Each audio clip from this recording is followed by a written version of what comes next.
Welcome back, everybody. It's time for V's and O's here on the Villanova Basketball Report. Bob Long, Tom Trainer, Kevin Long. We're going to go through some of the concepts that Villanova basketball has utilized and maybe at times where they haven't been so successful. So let's take a look here. We're going to start with Villanova defensively in the last two games against Creighton and against Seton Hall.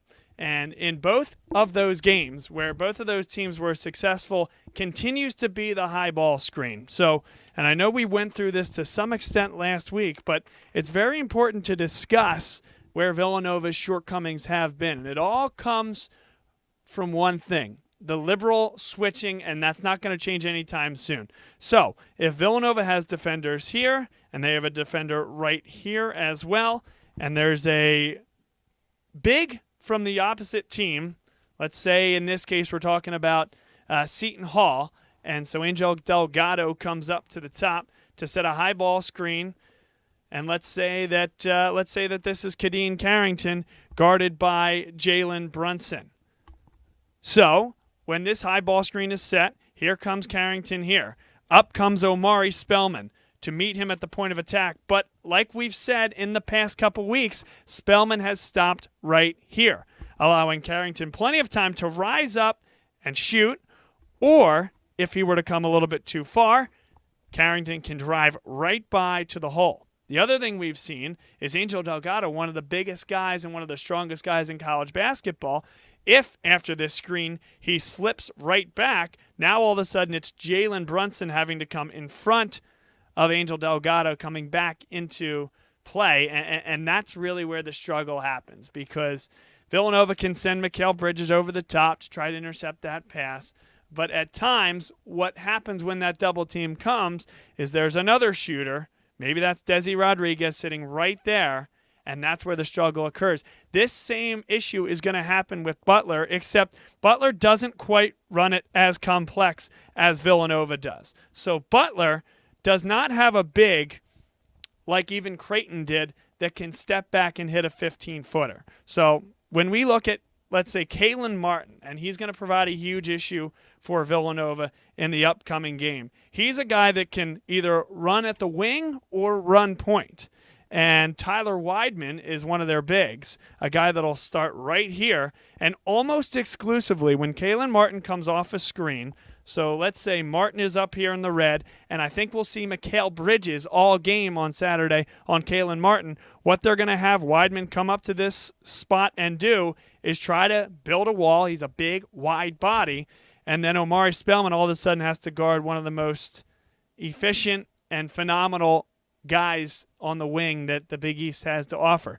So now Mikal Bridges, he's a very talented defender, but Weidman is a big body that can get you to the block if you want. What I see Villanova having issues with, and we saw Xavier have issues with this tonight, we even saw Villanova the first time against Butler have issues with this, is that two guys collapse here because Martin is such an offensive threat, and at that point the slip to the hole is what beats Villanova and is what has beaten a lot of teams in the half court when they've played Butler this year. So let's talk about Villanova on the offensive side with the high ball screen, because they've done that very well and they've showed the ability to do it in many, many different ways.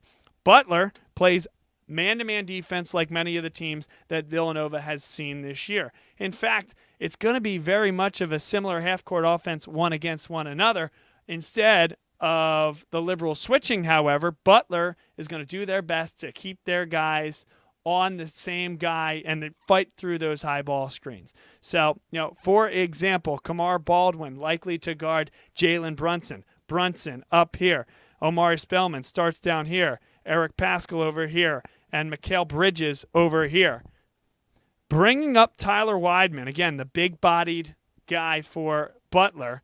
Now, I think what you'll see is Kamar Baldwin guarding right here, in the red, having to fight through a big-time screen from Omari Spellman. He's going to either go over top or try to go underneath. Going underneath is not going to work because Jalen Brunson can beat you from deep. Going over top is going to be very difficult for Butler to guard because Jalen Brunson has the quickness to get by him and, of course, has the quickness to get by Weidman.